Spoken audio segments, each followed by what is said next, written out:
में NCERT exemplar में questions हम कर रहे थे, ठीक है। ये ट्राइंगल्स का क्वेश्चन हम लेते हैं नेक्स्ट। ये एक्सरसाइज 6.4 का क्वेश्चन है, क्वेश्चन नंबर 15, ठीक है। इसमें क्या बोलता है, O is the point of intersection of the diagonal AC and BD of a trapezium ABCD with AB parallel DC, यानी कि एक ट्रेपेजियम है आपके पास जिसमें AB पैरेलल DC है, ठीक है ना। तो AB पैरेलल व्हाट DC, तो ABCD ऐसे क्लॉकवाइज इसकी नेमिंग करेंगे ABCD, ठीक है। जिसमें AB किसके पैरेलल है, इन्होंने दिया हुआ है हमको AB पैरेलल टू DC या CD। O is the point of intersection of the diagonal AC and BD, ठीक है। तो AC और BD का इंटरसेक्शन पॉइंट क्या है, O है। और क्या बोला जाता है, पढ़िए, a line segment PQ is drawn parallel to AB, है ना। यानी कि a line segment PQ is drawn parallel to AB, अच्छा, थ्रू O, कहां से जाती है वो, O से, थ्रू O से AB के पैरेलल एक लाइन ड्रॉ करी जाती है, O से AB के पैरेलल एक लाइन ड्रॉ करी जाती है, मीटिंग AD इन P, AD को कहां मीट करती है, P पे, and BC in Q, BC को कहां मीट करती है, Q पर, ठीक है ना। तो कहता है कि प्रूफ करो कि PO is equals to, check करिए जरा, PO is equals to QO, PO is equals to QO। तो प्रूफ क्या करना है, ये वाला पोर्शन प्रूफ करना है आपको, ठीक। हाँ, तो कैसे करेंगे इसको, सबसे पहले क्या करें इसमें, हम ट्राइंगल कौन सा ले लें, ABD और BDC, ये दोनों ट्राइंगल ले लें। हाँ, चलिए लेके देखते हैं। Triangle ABD and in triangle ABD and in triangle, check करिए जरा, BDC, ठीक है। चेक करिए, ABD में PO is parallel to AB, PO is parallel to, क्यों, क्योंकि PQ पूरा पैरेलल था AB के, तो PQ का पार्ट PO भी किसके पैरेलल होगा, AB के। तो आप अगर ध्यान से देखें तो ट्राइंगल ADB में हम BPT लगा सकते हैं, basic proportionality theorem. PO is parallel to AB, इसका मतलब क्या है, हाँ, DP अपॉन AP, ठीक बात है, या DP अपॉन PA, क्या कर सकते हैं हम लोग, DP upon PA is equals to DO upon OB, DO upon OB, ठीक। और इसी तरीके से हम लोग कर सकते हैं ट्राइंगल BDC में, चेक करिए जरा, ट्राइंगल BDC में चेक करिए, OQ is parallel to DC, OQ is parallel to DC, why, because check करिए जरा, PQ किसके पैरेलल था, AB के, तो PQ का पार्ट OQ भी पैरेलल होगा किसके, AB के, लेकिन AB किसके पैरेलल था, DC के, इसलिए OQ भी किसके पैरेलल होगा, DC के।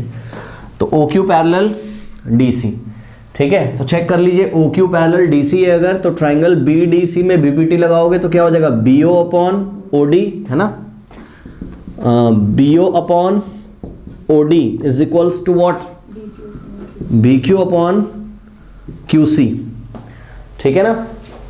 अब ये लेफ्ट वाले को राइट में, राइट वाले को लेफ्ट में मैं लिख रहा हूं, तो ये हो जाएगा BQ upon QC is equals to, क्या हो जाएगा बोलिए, BO अपॉन OD।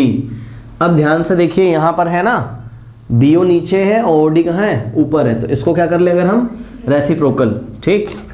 तो इसको बोथ साइड रेसिप्रोकल कर लेते हैं, QC upon BQ is equals to OD upon BO, okay. तो लेट अस से इसको नाम दे दीजिए इक्वेशन 1 और इसको दे दीजिए इक्वेशन 2, अगर ज़रूरत पड़ेगी तो हम इसका यूज़ करेंगे, ठीक है ना। अब कौन कौन से ट्राइंगल लें, PO किसके इक्वल लाना है हमको, QO के, ओके। अब कौन कौन सा ट्राइंगल लें, ADB एंड BCA, इससे क्या फायदा है,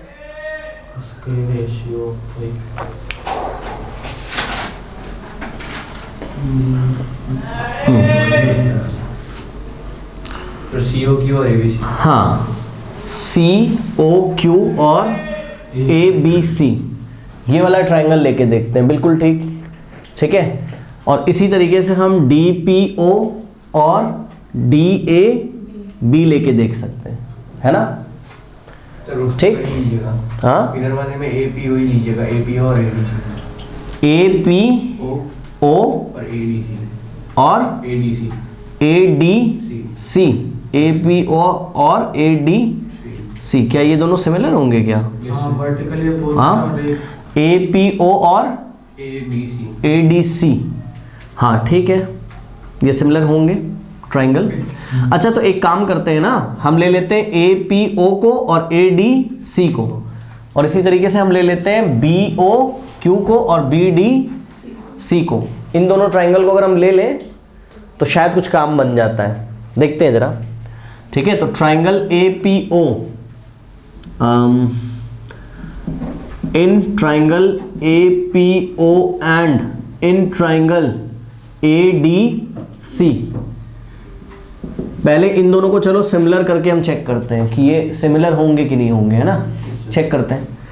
तो ट्राइंगल APO में ध्यान से देखिए जरा, जो एंगल A है, ट्राइंगल APO में जो एंगल A है वो ट्राइंगल ADC के A के इक्वल है।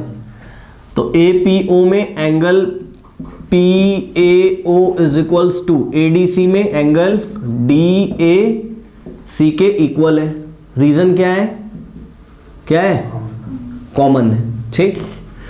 उसके बाद अगर हम लोग ध्यान से देखें तो एंगल APO, ये वाला एंगल जो है वो एंगल ADC यानी कि इसके इक्वल है, करस्पॉन्डिंग एंगल्स। क्यों? क्योंकि PO पैरेलल क्या है? DC है। तो angle APO is equals to angle ADC। Reason क्या है? करस्पॉन्डिंग एंगल्स, ठीक। तो इस तरीके से बाय एंगल एंगल दोनों ट्राइंगल सिमिलर हो गए। कौन? Triangle APO is similar to triangle ADC। ADC, अच्छा, अगर सिमिलर हो गए तो AP upon AD is equals to what? PO upon DC is equals to AO upon AC। कोई दिक्कत है इसमें? ठीक। अब इसमें हम कौन सा पोर्शन चूज करें? इसमें हम कौन सा पोर्शन चूज कर लें? देखिए, यहां कहीं AP अपॉन AP और PD यहां कहीं आ रहा है। अच्छा, यहां तो नहीं आ रहा है ना? लेकिन एक काम कर सकते हैं हम, चलो अभी इसको ऐसे ही छोड़ देते हैं, ठीक है, क्योंकि हमें PO इंट्रोड्यूस करना था। PO यहां पे आ चुका है, अभी चलो इसको ऐसे ही छोड़ देते हैं। अब हम लेते हैं कौन सा? Triangle BOQ, triangle BOQ, in triangle BOQ and triangle BDC। हाँ, तो अब मैं इसको डायरेक्ट कर रहा हूं, ध्यान से देखिए। एंगल B दोनों में कॉमन है, और ये वाला जो एंगल है यानी कि BQO जो है वो किसके इक्वल है? BCD के करस्पॉन्डिंग एंगल से। तो triangle BQO is similar to triangle BCD।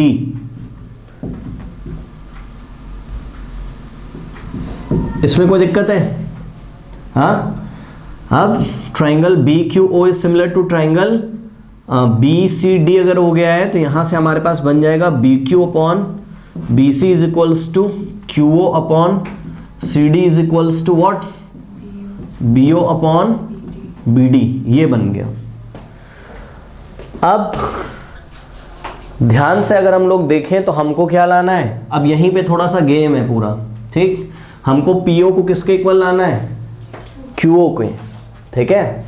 तो अगर किसी तरीके से ऐसा हो जाए, ध्यान से देखिए, ये वाला जो पोर्शन है यानी कि PO अपॉन DC अगर किसी तरीके से QO अपॉन CD के इक्वल हो जाए, तो अब टारगेट हमारा चेंज हो गया। रफ वर्क में कर रहा हूं मैं कि PO अपॉन DC अगर किसी तरीके से किसके इक्वल हो जाए? QO अपॉन CD के। अगर ऐसा हो जाए कभी भी तो नीचे CD से CD कैंसिल हो जाएगा और PO is equals to QO हो जाएगा। तो अब यहाँ जहाँ मैंने स्टार लगाए ये वाला और ये वाला, यानी कि पी अपॉन डी सी और क्यू अपॉन डी सी को किसी भी तरीके से इक्वल लाने की कोशिश हम लोग करेंगे। अब कैसे इक्वल होगा? इक्वल तब होगा जब या तो A O upon A C is equal to B O upon B D हो जाए। भाई ये वाला पार्ट अगर इसके इक्वल हो जाएगा तभी तो ये सब आपस में इक्वल होंगे, या तो ये वाला पार्ट यानी कि A P upon A D किसके इक्वल आ जाए? B Q upon B C के। Okay, B Q upon B C के। देखिए जरा, अब मैं इस पे टारगेट कर रहा हूं कि A P upon A D अगर मैं किसी तरीके से किसके इक्वल ले आऊं। हाँ, एक चीज मैं आपको और दिखा सकता हूं अगर कंफ्यूजन हो रहा है आपको, तो यहां पे जो आपका ये बना था, क्या इससे मैं ऐसा नहीं बोल सकता हूं? चेक करिएगा जरा, केवल मैं इन दोनों को ले लूं तो मैंने यहां पे लिख लिया A P upon A D is equals to P O upon D C. यहां से ये रिजल्ट निकल सकता है, इसको मैंने छोड़ दिया। और यहां से ये रिजल्ट निकल सकता है क्या? B Q upon B C is equals to Q O upon C D. तो सवाल ये है कि इसको क्यों छोड़ दिया, इन दोनों को क्यों लिया, इन दोनों को इक्वल में क्यों लिया? तो आंसर ये है कि भाई यहां से तो पी ओ है, पी ओ तो लाना ही है, तो उसको तो मैं छोड़ूंगा ही नहीं वाले पार्ट को। इसी तरीके से क्यू ओ मुझे लाना है तो इसको भी नहीं छोड़ूंगा। और ए पी अपॉन ए डी वाले को इसलिए सिलेक्ट किया क्योंकि कहीं ना कहीं आपको ये देखिए ए पी मिला है, ठीक। और B Q upon B C वाले को भी इसलिए सिलेक्ट किया क्योंकि आपको कहीं ना कहीं क्या मिला है? बी क्यू मिला है, ठीक। तो अब जो ये पहली और दूसरी आपने बनाई थी, चलो इसको हम बना लेते हैं क्या? थर्ड, और इसको हम बना लेते हैं लेट अस से इक्वेशन नंबर फोर्थ। अगर थर्ड और फोर्थ के एलएचएस सेम हो जाए किसी तरीके से तो आरएचएस भी क्या हो जाएंगे? सेम। तो एलएचएस सेम करने के लिए इन दोनों में कुछ करना पड़ेगा हमको। किन दोनों में? 1 और 2 में। तो ध्यान से देखिए, 1 और 2 के आरएचएस सेम है, तो हम लिखेंगे क्या लिखेंगे? यहां मैं कर रहा हूं फ्रॉम इक्वेशन 1 एंड 2। ध्यान दें, दोनों का आरएचएस कैसा है? सेम। तो दोनों के एलएचएस भी कैसे होंगे? सेम। यानी कि क्या हो जाएगा? DP upon P A is equals to Q C upon B Q. अब बस यहीं से कुछ गेम बनेगा, B Q upon B C type का आपको लाना, लेकिन हमारे पास क्या है? Q C upon B Q. या फिर अगर हम इसको रेसिप्रोकल कर दें तो क्या बन जाएगा? B Q upon Q C. अगर इसको रेसिप्रोकल कर दें तो P A upon D P, P A upon हमें तो क्या लाना है? A D. अब कैसे करें इसको? पहले देखिए, या तो इसमें 1 ऐड कर दो और या तो इसको रेसिप्रोकल करके 1 ऐड कर दो, देखते हैं कैसे काम बनता है। ठीक, ऐसे ही बन जाएगा काम। चलो तो एक काम करते हैं, इसमें एडिंग 1 बोथ साइड, ठीक है। तो यहां मैं लिखता हूं adding 1 both side. Both side अगर हम 1 ऐड कर दें तो एलएचएस में अगर हम 1 ऐड करेंगे तो चेक करिए, डीपी अपॉन पी ए प्लस 1। देखो एलएचएस में 1 ऐड कर दिया तो आरएचएस में भी 1 ऐड करेंगे, Q C upon B Q plus 1, ठीक। दिस इंप्लाइज दैट, चेक करिए जरा, ये एलसीएम लेगा, 1 के नीचे क्या है? 1 और पी ए का एलसीएम क्या आएगा? P A. तो पी ए प्लस डीपी कितना है? पी ए प्लस डीपी कितना है? एडी है। तो यहाँ ऊपर न्यूमरेटर में क्या आ जाएगा? एडी। तो लो यहाँ पे आ गया एडी अपॉन में क्या? पी ए को आप क्या लिख सकते हो? A P is equals to, यहाँ पे देखिए B Q into 1, B Q plus Q C, B Q plus Q C क्या हो जाता है? बी सी हो जाता है। तो यहाँ पे आ गया बी सी अपॉन क्या बचा? B Q. अब यहाँ पे हम बोथ साइड क्या कर दें? रेसिप्रोकल, ठीक। तो यहाँ पे हमने बोथ साइड क्या कर दिया? रेसिप्रोकल। तो A P upon A D, A P upon A D is equals to आ गया हमारे पास B Q upon B C, B Q upon B C. अब हम इसको अज्यूम कर लेते हैं इक्वेशन नंबर 5, ठीक। ये हो गया। अब क्या करें? थर्ड, हाँ, हम एक काम करते हैं क्या कि फोर्थ वाली इक्वेशन को थोड़ा और सुधार लें।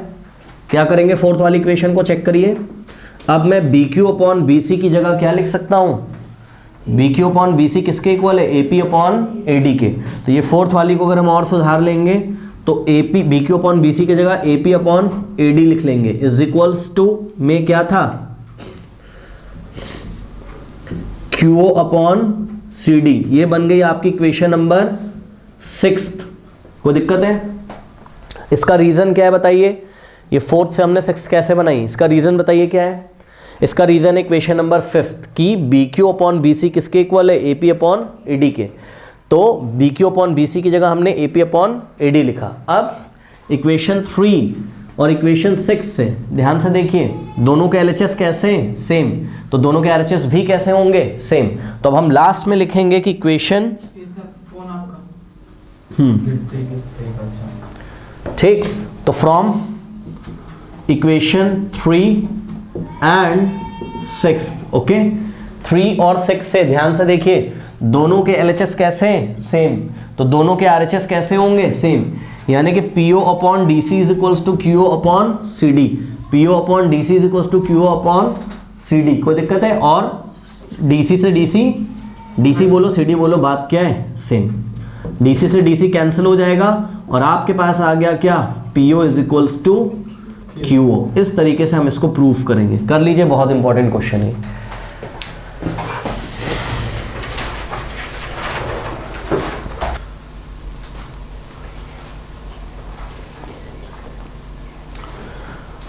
चलिए देखिए क्वेश्चन नंबर 16 देखते हैं, एनसीईआरटी एग्जाम्पलर 6.4 का। आपको बोलता है in the given figure line segment DF intersect the side AC of a triangle ABC. DF intersect करता है किसको? एसी को। एसी कहाँ है चेक करिए, दिस एसी। ये एसी किसका पार्ट है? एसी ऑफ ट्राइंगल एबीसी, यानी कि एबीसी का पार्ट है। Okay, at the point E, at the point ई, यानी कि फिर से सुन लीजिए, डीएफ एक लाइन सेगमेंट है, देखिए डीएफ, जो कि ट्राइंगल ए बी सी के एसी को कहाँ काट के निकलता है? ई पे। Such that E is the mid point of C A, इस तरीके से काट के निकलता है एसी को ई पे। कौन? डीएफ की ई क्या हो जाता है? एसी का मिड पॉइंट। इससे आप क्या समझते हो? हाँ, इससे हमें पता चल गया कि ए का लेंथ किसके इक्वल होगा। कोई दिक्कत है? तो एक तरीके से हमको गिवन है कि E is the midpoint of AC. This implies that AE is equals to what? CE. AE is equals to what? अगर जरूरत पड़ेगी तो इसका यूज कर लेंगे अभी हम, ठीक। उसके बाद आपको क्या बोलता है? And angle AEF is equals to, check करिएगा ध्यान से, एंगल AEF यानी कि ये वाला angle is equals to angle AFE इसके इक्वल है। इस बात से आप क्या समझते हैं? यस, ट्राइंगल AFE क्या है? आइसोसेलेस ट्राइंगल है, यानी कि इक्वल एंगल के ऑपोजिट साइड्स भी इक्वल होंगे, यानी कि क्या हो गया? AF is equals to what? AE। चलो, AF is equals to AE, कोई दिक्कत है? अब अगर आप ध्यान से देखें तो 1 और 2 से, ठीक है, क्योंकि CE भी AE के इक्वल है और AF भी AE के इक्वल है, तो CE और AF क्या होंगे? इक्वल। तो फ्रॉम 1 and 2, अच्छा हम क्या ये नहीं बोल सकते कि तीनों ही आपस में इक्वल होंगे? कौन कौन? CE is equals to AF is equals to AE। जरूरत पड़ने पे इसका यूज करेंगे अगर जरूरत पड़ेगी तो, ठीक। अच्छा, अब क्या बोलता है वो? कहता है कि प्रूफ दैट, प्रूफ करो कि, ध्यान से देखिएगा जरा, प्रूफ करो BD अपॉन CD, चेक करिए जरा, BD upon CD, okay, is equals to BF upon CE is equals to BF upon CE। ये बड़ी अजीब सी बात हो रही है, चेक करो जरा, BD upon CD is equals to BF upon, BF इधर से आ रहा है और CE इधर से आ रहा है, ठीक। सुनिए, एक हमको हिंट दिया हुआ है इसमें, पर एग्जाम में आपको हिंट नहीं दिया रहेगा। इसको कैसे करेंगे? कंस्ट्रक्शन करेंगे। क्या करेंगे? हम AB पे एक पॉइंट G लेंगे, ध्यान से सुनिए, टेक अ पॉइंट, कंस्ट्रक्शन कर रहे हैं क्या? Take a point G on AB such that, एक पॉइंट AB मैं लिख दे रहा हूं, टेक अ पॉइंट G कहां पर लेंगे? ऑन AB पर लेंगे, सच दैट कि अगर हम, ये देखिए यहां पे G लिया, AB पे एक पॉइंट G लिया, कि अगर हम C को G से ज्वाइन कर दें, ठीक है, अगर हम C को G से ज्वाइन कर दें सी को अगर हम जी से ज्वाइन कर दें तो वो पैरेलल हो जाए किसके, डी एफ के। तो ये बहुत इंपॉर्टेंट स्टेप था, इसको आप ध्यान रखिए कि take a point G on A B such that C G is parallel to what, D F. Okay, अब देखते हैं इसको हम कैसे करेंगे। B D upon C D is equals to what, P F upon, हाँ तो ध्यान से अगर आप लोग देखें तो ये बी डी कहाँ से मिल रहा है, तो आंसर है बी डी मिल रहा है आपको ट्राइंगल बी डी एफ से, करेक्ट। सी डी आपको कहाँ से मिल रहा है, सी डी मिल रहा है आपको ट्राइंगल, मेरे ख्याल से ध्यान से देखिए, सी ई डी से, नहीं मिल रहा है। बी एफ आपको कहाँ से मिल रहा है, ट्राइंगल बी एफ डी से या बी डी एफ से। और सी ई आपको कहाँ से मिल रहा है, ट्राइंगल सी ई डी से। यानी कि दो ट्राइंगल आपको पकड़ में आ रहे होंगे, कौन कौन से, बी डी एफ। तो पकड़ते हैं इसको, क्या लेंगे, in triangle B D F and in triangle, दूसरा कौन सा पकड़ में आ रहा है, सी ई डी, सी ई डी। इन दोनों को हम सिमिलर करने की कोशिश करेंगे। देखते हैं जरा, देखिए बी डी ई में, sorry triangle B D F, अरे भाई ये ट्राइंगल है कि नहीं, B D F, triangle B D F में एंगल बी डी एफ जो है, एंगल बी डी एफ जो है वो इक्वल है किसके, ट्राइंगल सी ई डी में एंगल सी डी ई के, is equals to angle C D E, ठीक है ना। रीजन कॉमन है, ये किसको नहीं समझ में आया, ये बड़े वाले ट्राइंगल में और ये छोटे वाले में ये वाला एंगल क्या है, कॉमन। बड़े वाले के लिए इसका नाम क्या पड़ेगा, बी डी एफ, और छोटे वाले के लिए इसका नाम क्या पड़ेगा, सी डी ई। उसके बाद अब क्या कर सकते हैं, एक एंगल दोनों के अगर और इक्वल आ जाए तो काम हमारा बन जाएगा, ठीक है ना। सर बीपीटी से हो सकता है, हाँ बीपीटी से हो सकता है, बीपीटी से इनके एक एंगल और अगर हम इक्वल ले आए तो हमारा काम बन जाएगा, ठीक है। तो कैसे करें और इक्वल, एक काम करते हैं, देखिए ये सी जी किसके पैरेलल है, ई एफ के, तो ये एंगल जो है वही तो ये होगा करस्पॉन्डिंग एंगल, ठीक। और इसी तरीके से ये वाला जो एंगल होगा वही तो ये होगा करस्पॉन्डिंग एंगल, ठीक है ना। अच्छा अब क्या कर सकते हैं, एक काम करते हैं, इसको अगर हम x डिग्री अज्यूम कर लें तो ये भी क्या हो जाएगा, x डिग्री, ओके। और इसी तरीके से ये भी हो जाएगा x डिग्री, ये भी हो जाएगा x डिग्री, और ये वर्टिकली ऑपोजिट से क्या हो जाएगा, x डिग्री, ठीक है ना, नहीं हो जाएगा।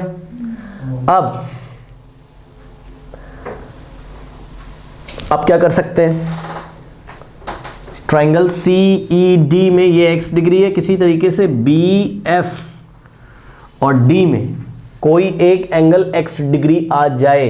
कोई एक एंगल का मतलब है कोई भी का मतलब है, ये तो x आ नहीं सकता है क्योंकि 180 माइनस x होगा, ठीक है। इधर भी 180 माइनस x होगा, हाँ इधर भी 180 माइनस होगा, लेकिन उससे कोई फ़ायदा नहीं है ना, हमें तो वर्टेक्स के एंगल पकड़ने हैं ना।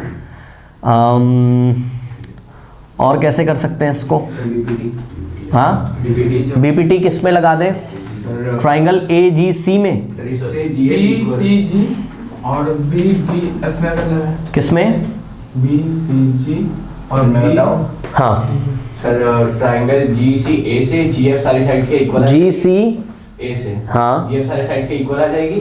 उसके बाद ट्राइंगल बी डी एफ में बीपीटी लगाएंगे तो सर हो जाएगा हमारा।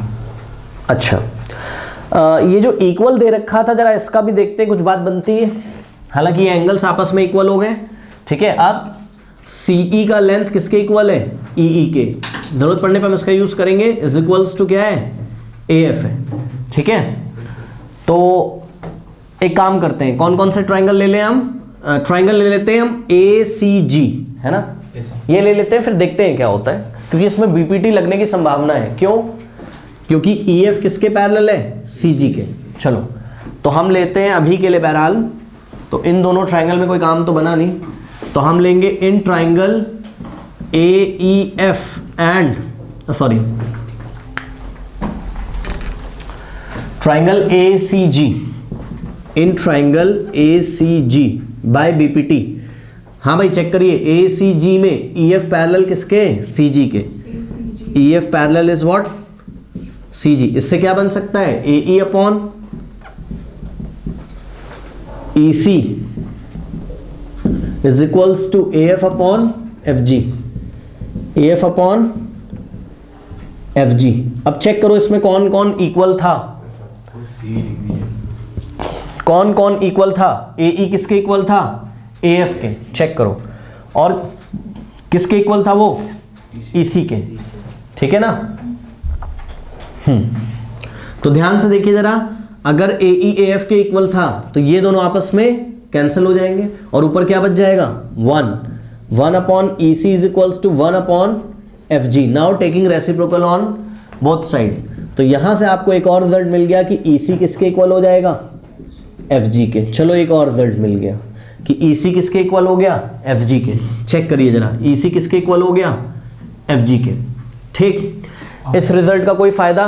Yes sir. हाँ, क्या फायदा है इसका? BDF में जब BPT लगाएंगे तो हाँ, ट्राइंगल BDF में हम BPT कैसे लगा सकते हैं? ट्राइंगल BCG ओके और ट्राइंगल ओके, B ठीक है। सिमिलर बताते हैं। तो अब ये हमने लिया तो था, लेकिन इसका कोई यूज नहीं आया है अभी तक।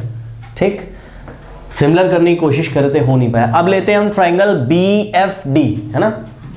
ट्राइंगल BFD अगर हम लें, ठीक, तो ट्राइंगल BFD में चेक करिए जरा, ध्यान से देखिए, BFD में चेक करिए जरा, CG पैरेलल है किसके? DF किसके है? DF के CG पैरेलल है किसके? DF के। तो रेशियो में डिवाइड। बिल्कुल ठीक है। ठीक, ऐसे देखोगे आप, ये ऐसे, तो ये DF बेस जैसा पड़ा हुआ है ट्राइंगल BFD के लिए, और इस DF के पैरेलल कौन है? CG। ठीक, तो हम लिख लेते हैं यहाँ पे क्या कि CG is parallel to what? DF। तो BPT लगा सकते हैं। चेक करिएगा जरा, वर्टेक्स से पकड़ेंगे ना यहाँ से, क्या हो जाएगा बताइए? BC upon CD is equals to what? BG upon GF। ठीक बात है ये? तो क्या हो गया बताइए? BC upon CD is equals to क्या हो गया? BG upon GF। ठीक, अब हाँ, y plus 1, if plus 1 then BG plus GF। Check करिए जरा, BG प्लस GF क्या होगा? BF। हाँ बिल्कुल ठीक। ओके, तो एडिंग 1 बोथ साइड, ठीक है, एडिंग 1 बोथ साइड, लेफ्ट में भी 1 ऐड किया और राइट में भी 1 ऐड किया। देखते हैं कुछ बात बनती है कि नहीं। हाँ, यहाँ पे BG है। ओके ठीक है, चेक करिए, CD प्लस BC, चेक करिए जरा, CD प्लस BC, BD आ गया, यही लेके आना था, प्रूफ हो गया ये। ठीक, तो ये क्या हो जाएगा बताइए? BD upon CD। चलो एक चीज तो आई, यहाँ पे चेक करो, GF प्लस BG कितना है? डायग्राम से चेक करिए, GF प्लस BG कितना है? BF है, अपॉन नीचे क्या है? अब यहाँ CE है और यहाँ क्या है? GF। हम पहले प्रूफ कर चुके हैं कि CE is equals to what? GF आ चुका है पहले, तो इसको कोई नाम आप दे दीजिएगा।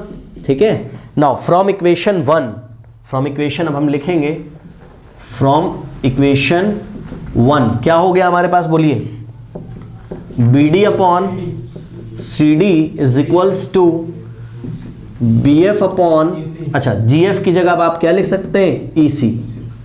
ठीक है, हेंस प्रूफ्ड। इस तरीके से हम इसको करेंगे, कर लीजिए।